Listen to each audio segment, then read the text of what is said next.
Hello everyone, आज ये noun की हमारी 6th क्लास है। इससे पहले की 5 क्लासेस में हम लोग नाउन के इंपॉर्टेंट टॉपिक्स को कवर कर चुके हैं। आज नाउन की हमारी ये लास्ट क्लास होगी, इसके बाद नाउन टॉपिक हमारा कंप्लीट हो जाएगा।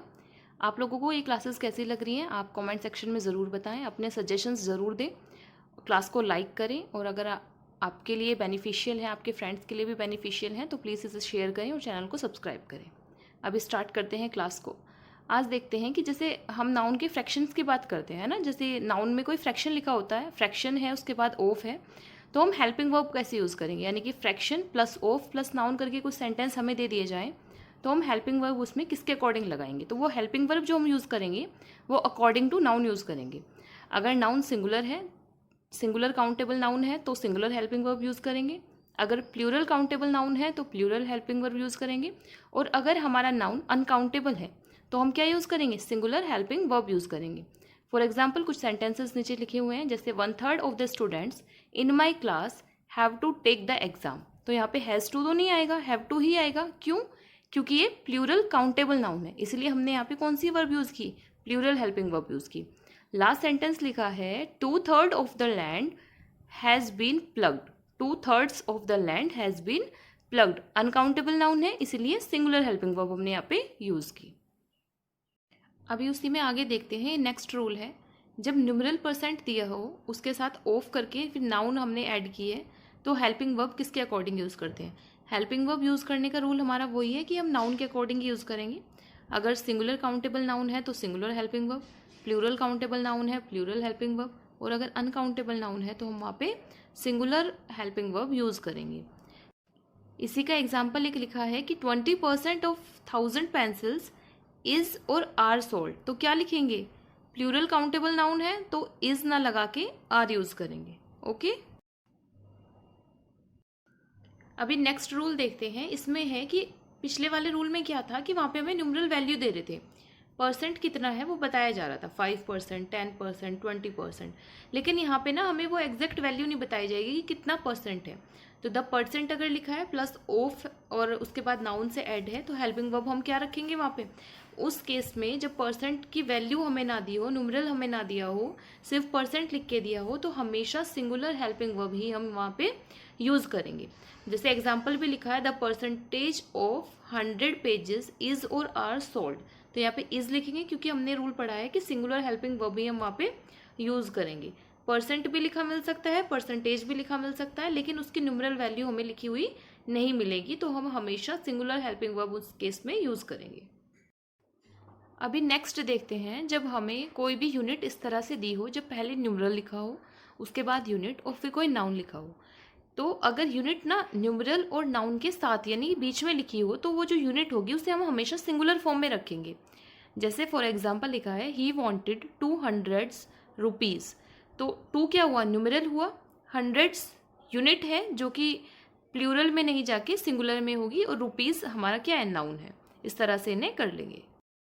इसी तरह नेक्स्ट एग्जाम्पल लिखा है रमन हैज़ 5000 बैग।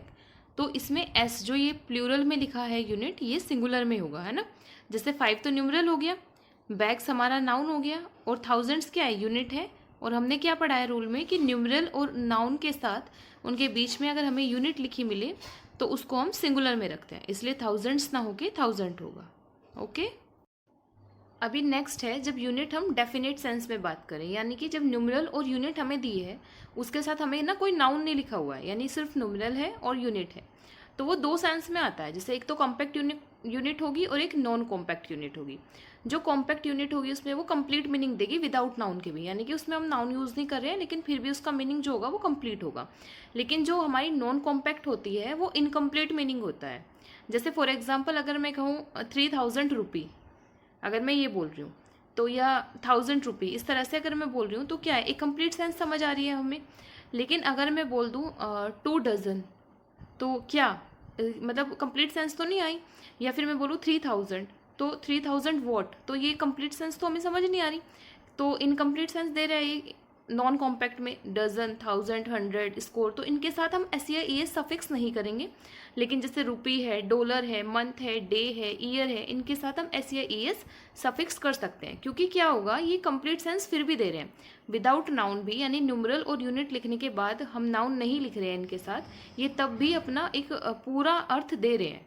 इसलिए हम इनके साथ एस या ई सफिक्स कर सकते हैं। नॉन कॉम्पैक्ट यूनिट के साथ हम एस या ई सफिक्स नहीं करेंगे जब इनके साथ हमें नाउन नहीं दिया होगा। उसी के कुछ एग्जाम्पल्स अभी देखते हैं। इसी के कुछ एग्जाम्पल्स बोर्ड पे लिखे हैं। जैसे फर्स्ट सेंटेंस लिखा है, Ravi demanded 3 dozen. So 3 dozen what, complete sense तो है नहीं, तो इसमें हम एस या ई सफिक्स से नहीं कर सकते, तो ये सेंटेंस अपने आप में बिल्कुल ठीक है। नेक्स्ट सेंटेंस लिखा है, राधा वॉन्टेड 3 मंथ। अब इसमें क्या है, अभी हमें कंप्लीट समझ आ रहा है ना, कंप्लीट सेंस फिर भी दे रहा है, नाउन इसमें नहीं है लेकिन फिर भी कंप्लीट सेंस अपने आप में दे रहा है। तो यूनिट लिखी है इसमें और न्यूमरल लिखा है, तो हम क्या कर सकते हैं, इसमें एस सफिक्स कर सकते हैं, 3 मंथ्स कर सकते हैं। नेक्स्ट लिखा है, शी हैज़ 50 रुपी, तो इसमें भी हम रुपीज कर सकते हैं क्योंकि अपने आप में कंप्लीट सेंस ये दे रहा है। They sold 2000 what they sold, ये तो हमें समझ नहीं आ रहा है ना, तो इनकम्प्लीट सेंस है, इसलिए हम इसमें एस या ई सफिक्स नहीं करेंगे, तो 2000 ना होके 2000 होगा। ये उनके आंसर्स है। अभी नेक्स्ट देखते हैं, कलेक्टिव नाउन क्या होता है, कि वो ग्रुप होता है ना, एक सिमिलर पर्सन, प्लेस और क्या ऑब्जेक्ट्स का एक ग्रुप होता है कलेक्टिव नाउन। तो जो कलेक्टिव नाउन होता है ना, वो 2 सेंस में हम लोग यूज़ करते हैं, मतलब यूनाइटेड सेंस में, एक डिवाइडेड सेंस में। जब हम यूनाइटेड सेंस में बात करेंगे तो वहाँ पे हमेशा सिंगुलर हेल्पिंग वर्ब रखेंगे, और जब भी डिवाइडेड सेंस में बात करेंगे तो प्लूरल हेल्पिंग वर्ब रखेंगे। फॉर एग्जाम्पल देखते हैं, एक और चीज़ है कि यूनाइटेड सेंस में, जब भी यूनाइटेड सेंस में हम लोग कोई चीज़ यूज़ करेंगे तो उसमें वहाँ पे पोजीशन दिखाने के लिए इट्स यूज़ करेंगे, और जब डिवाइडेड सेंस में यूज़ करेंगे तो वहाँ पे देयर यूज़ करेंगे। ठीक है, जैसे फर्स्ट एग्जाम्पल लिखा है, the army left its their camp, its use होगा कि देयर होगा। अब आर्मी का जो कैंप है वो सभी का तो है, वो तो क्या है, वो यूनाइटेड सेंस है, तो इसलिए वहाँ पे इट्स यूज़ होगा। नेक्स्ट एग्जाम्पल है, द पंचायत गेव देयर या फिर इट्स डिसीजन। अब पंचायत जो भी डिसीजन देगी वो क्या होगा, वो एक यूनाइटेड सेंस में ही देगी।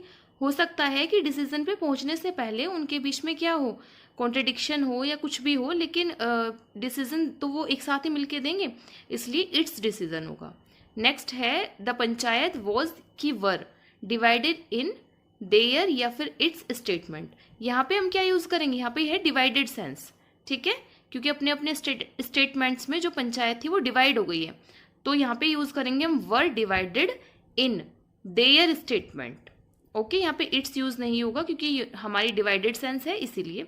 लास्ट सेंटेंस लिखा है, द ऑडियंस हैज़ या फिर हैव टेकन इट्स और देयर सीट्स।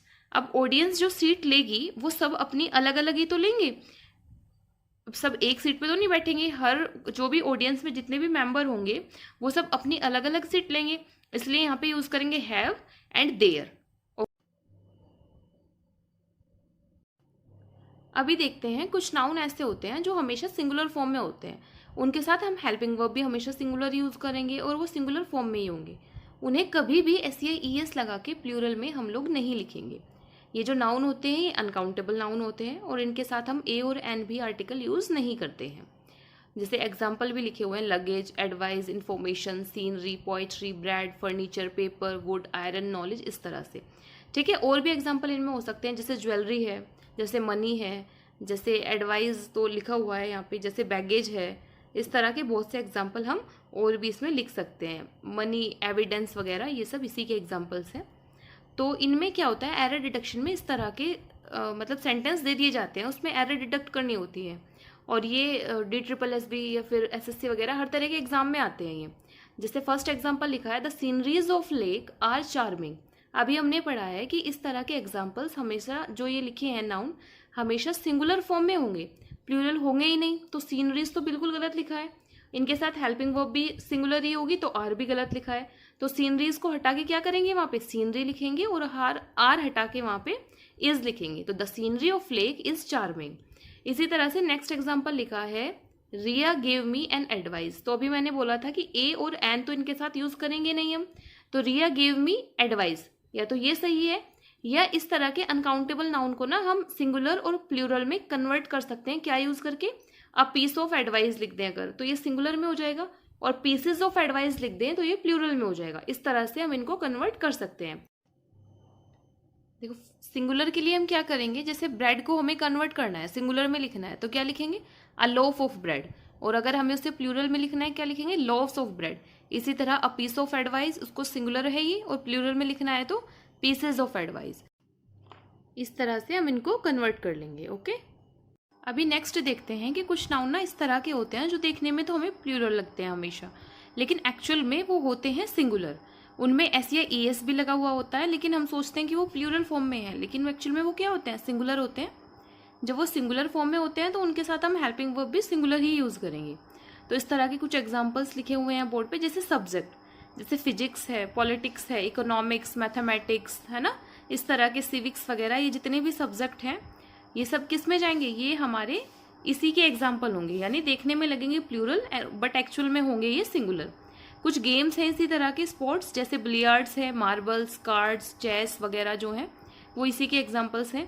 डिसीज़ हैं, बहुत सारी बीमारियां, जैसे मम्प्स, मिसेल्स, रिकेट्स वगैरह, जो भी ये बीमारियां हैं ये भी इसी में आती हैं, यानी कि जिनके लास्ट में ऐसे ये सफिक्स होता है, एक्चुअल में वो सिंगुलर होते हैं बट देखने में लगते हैं कि प्लूरल है, लेकिन हम यूज़ करेंगे उनके साथ सिंगुलर हेल्पिंग वर्ब। जैसे कुछ बुक्स हैं, Arabian Nights, tales from Shakespeare, इस तरह की। कुछ कंट्रीज के नाम हैं, जैसे the United States of America, the union nation, इस तरह।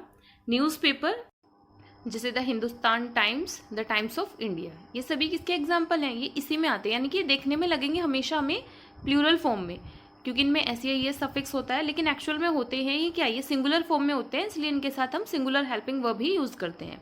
ये एरर डिटेक्शन में आते हैं, जैसे बिलियर्ड्स गेम दे दें तो लगेगा प्लूरल है, तो हेल्पिंग वर्ब क्या यूज़ करेंगे? प्लूरल यूज़ करने की कोशिश करेंगे, जबकि वो गलत होगा, वहाँ पे सिंगुलर हेल्पिंग वर्ब ही हम यूज़ करेंगे।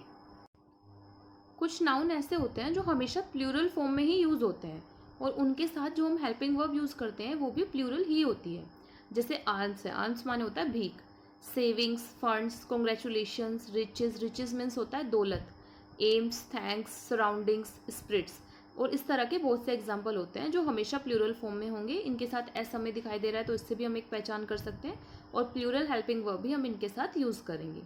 नेक्स्ट है, कुछ ऐसे टूल्स, इंस्ट्रूमेंट, ड्रेसेस होते हैं जो ना मतलब दो बराबर भागों में हमें दिखाई देती है, जैसे ट्राउज़र वगैरह है ना, दो, जैसे सीजर है, जैसे क्या है, जैसे टोंग्स है, तो ये दो इक्वल पार्ट में हमें दिखाई देते हैं। सन ग्लासेस हैं जैसे, तो ये दो बराबर भाग में होंगे, तो इनको ना वैसे तो एक ही होता है ये, मतलब अगर हम सीजर की बात करें तो, लेकिन दो पार्ट्स में तो जुड़ी होती है ना, इसीलिए हम उसको प्लूरल फॉर्म में रखते हैं। सीजर्स होता है, ट्राउजर्स होता है, सॉक्स होती हैं, टोंग्स होते हैं, ये सब प्लूरल फॉर्म में ही होते हैं। कुछ नाउन ऐसे होते हैं जिनके साथ ऐसे ये सफिक्स नहीं होता, लेकिन वो प्लूरल फॉर्म में होते हैं, उनके साथ हम प्लूरल हेल्पिंग वर्ब ही यूज़ करते हैं। जैसे पीपल, जैसे पब्लिक, कैटल, फोल्क, पुलिस, ये सब एग्जाम्पल्स किसके हैं? इनके साथ एस तो है नहीं, लेकिन ये प्लूरल फॉर्म में ही है, और इनके साथ हम प्लूरल हेल्पिंग वर्ब ही यूज़ करेंगे। अभी जो रूल्स हमने पढ़े हैं उन्हीं पर बेस्ड ये एक्सरसाइज है, अब इसे सॉल्व करते हैं। जैसे फर्स्ट सेंटेंस लिखा है, cattles are not allowed to enter this ground. Cattles हमने क्या पढ़ा था? कैटल जो होता है वो प्लूरल ही होता है, और आर उसके साथ हम यूज़ करेंगे क्योंकि प्लूरल हेल्पिंग वर्ब उसमें यूज़ करेंगे, तो कैटल्स ना होके कैटल होगा, क्योंकि वो कैटल जो है ऑलरेडी प्लूरल ही है। नेक्स्ट है, my scissors is not sharp. Scissors हमने क्या पढ़ा था? सेम, जिसमें दो पार्ट होते हैं ना, क्या पढ़ा था हमने? प्लूरल में होगा, प्लूरल होगा तो प्लूरल हेल्पिंग वर्ब भी हम लोग इसमें यूज़ करेंगे, तो क्या होगा? My scissors are not sharp. Next sentence है, politics are a dirty game. तो पॉलिटिक्स क्या है? हमने पढ़ा था सब्जेक्ट के नाम, जैसे मैथमेटिक्स है, फिजिक्स है, पॉलिटिक्स है, ये क्या होंगे? ये सिंगुलर में होते हैं, है ना, एस इनमें होता है, बट ये रहते किसमें? सिंगुलर में रहते हैं, इसलिए इज आएगा, तो politics is a dirty game. Next है, he gave me an information. यहाँ भी हमने रूल पढ़ा था कि इन्फॉर्मेशन है, एडवाइस है, ज्वेलरी है, ये सब किस में आएंगी? ये सब अनकाउंटेबल नाउन में आते हैं, ये पढ़ा था, इसीलिए हम क्या करेंगे, इनमें हम ए या एन नहीं ऐड करेंगे। हमने ये पढ़ा था, जो हमारी ज्वेलरी है, इन्फॉर्मेशन है, एडवाइस है, ब्रेड है, ये सब अनकाउंटेबल नाउन में हमने पढ़े थे, इसलिए यहाँ पे आंसर होगा he gave me information. Next sentence है, physics is / are an interesting subject. तो फिजिक्स ये मैथमेटिक्स की तरह ही है, पॉलिटिक्स ऊपर जो हमने पढ़ा था इसमें भी हम इज यूज करेंगे। Physics is an interesting subject. Alms are given to the beggar, ये करेक्ट है एकदम, क्योंकि आल्म्स प्लूरल होता है और प्लूरल हेल्पिंग वर्ब भी हम इसमें यूज करेंगे। लास्ट सेंटेंस है this news are wrong. News हमने पढ़ा था सिंगुलर होता है, तो आर इसमें बिल्कुल गलत है, दिस न्यूज इज रॉन्ग हम यहाँ पे यूज करेंगे। ये उनके आंसर्स हैं। इसके साथ ही आज नाउन की क्लासेस हमारी कंप्लीट होती हैं। नाउन टॉपिक हम लोग पूरा कंप्लीट कर चुके हैं। इन क्लासेस के थ्रू आप लोग इन क्लासेस को पढ़कर आप कॉम्पिटिटिव लेवल के हर एग्ज़ाम के, कोई भी एग्ज़ाम हो, चाहे एसएससी के एग्ज़ाम्स हो या फिर वो केवीएस हो या DSSS भी हो, किसी भी एग्ज़ाम के आप इंग्लिश के नाउन टॉपिक के क्वेश्चंस बहुत आसानी से कर सकते हैं। और आई होप आप लोगों के लिए क्लासेस हेल्पफुल रही हूँ। अगर आप लोगों के लिए क्लासेस हेल्पफुल रही हैं तो प्लीज़ आप लोग चैनल को सब्सक्राइब कीजिए, क्लास को शेयर कीजिए, लाइक कीजिए, कमेंट सेक्शन में अपना सजेशन ज़रूर दीजिए। नेक्स्ट टॉपिक हम लोग प्रोनाउन का स्टार्ट करेंगे। Thanks for watching.